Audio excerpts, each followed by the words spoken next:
Newspark channel kwoli wabale kuba nti ogyekuumiddeko eddoboozi ly'omunansonyiwa ssenyiga n'ekifuba bintwala naye ate nga n'amawulire nina okuba nti nga bawa kkiriza tubeere nga tutandikirawo.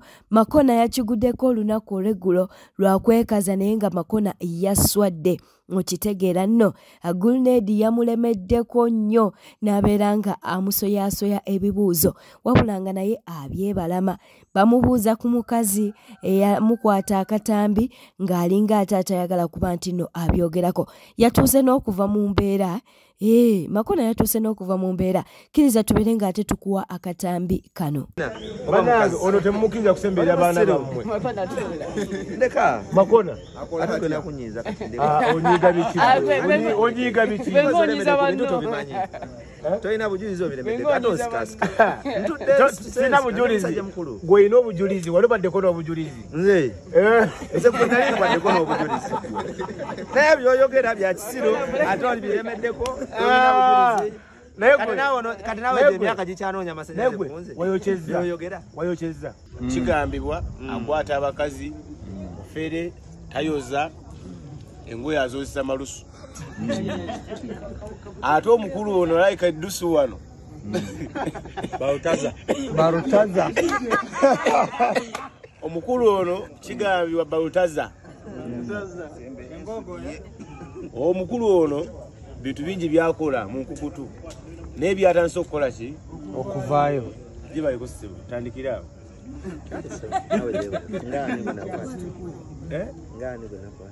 uyu mukazi gwa yamuwa kyetaano yamuwa kyebiri lwaki owa abakazi emitwalo ebiri ng'ate okola ku TV ye tugambye ate naweerezako Makona pini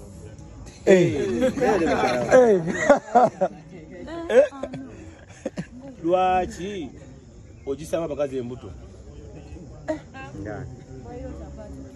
lwaki ogisaba abakazi embuto togaana ddamu ebibuuzo byekubuuza ggwe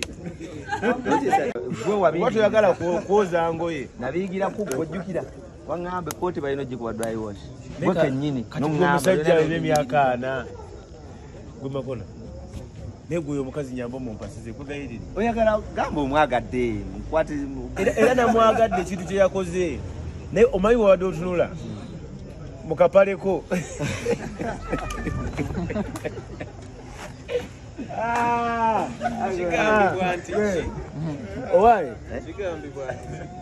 Pasita ensonga za Pentagon munanga atandise oziteekamu entondo. Twogera ku Pasita Bugingo agambye endiga nti we ziba ziwulira nga tezaagala kusonda ssente za Pentagon babireke.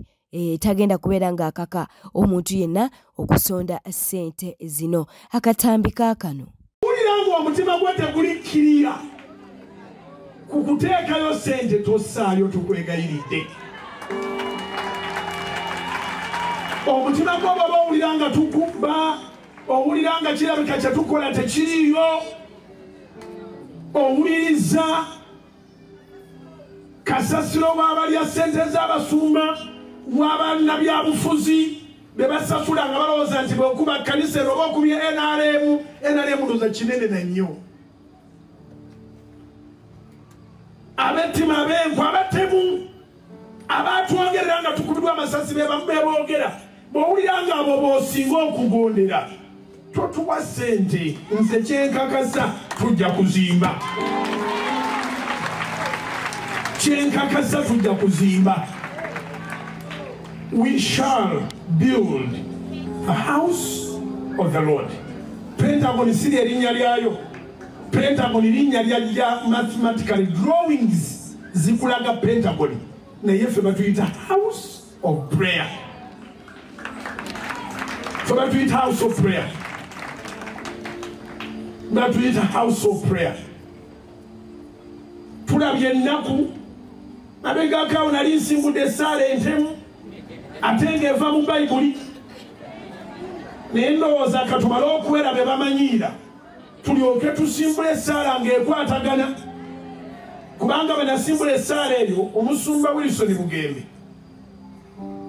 yayimirira naffe ekkanisa yayimirira n'eno yakola statements ez'amaanyi kati babadde tebannabatuba ku bya Pentagon babadde ate Pastor Bugembe nga bamumubuuza abantu ababi baleeta mu kyaki Yesu tajjirirangako batuukirivu mugembe tebamutegeera Kyaddaaki munnange liri Pazo avuddeyo n'abeera ng'ate ayogera ebiyinza okuba nga byabaawula twogera Boys Dormitory okuba nti no baayawukana nabyo katubikuwe kati bibyagaana ogenda okulambula ono ng'afunye akisidenti nti wali otya nayo aliwo ani yafuna akisidenti ono yabaaki kyogamba tubadde mu Uganda liri Pazo okumanya nti Junior yafuna akisidenti katona afe naku zino zonna mbadde mu kuyomba na saa tomanyi saa yagenda n'awakula olutalo ku kibanja mpola yagenda n'agwa ku nze atalina byakukola mukeererako muzuukukirako musiibako naye gwe toswala ng'omuntu gw'oliko aganya okuddamu n'omusiibako n'atakuddamu n'omusulako nze saagala nziremu era lwaligeza n'anziramu ajja kundaba ku geeti ye mubuuze lwaki onziramu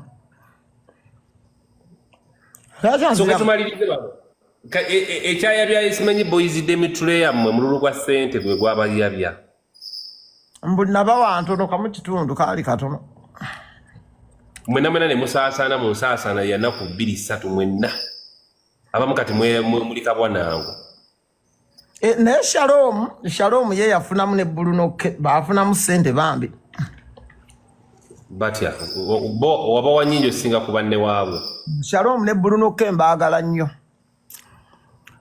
Shalom namuwa miliyoni 17 omugagga yamwongerayo jjo okweyisa obulungi Bulunoke ne bamwongerayo jjo 5 ze miliyoni 10 okweyisa obulungi so sente omugagga yazimpa nanganze nzikuwadde yaziwaggwe era ndali waddembe obutabawa yadde 10 sente zange zonna ne ngenda nazo kubanga amini muganda wange atanjagala nnyo kubanga yaŋŋamba sente gwamanya oba batobawa naye nze mbawadde ate sente zaali n'ebizibu sente ezo zaali za kugenda Dar es Salaam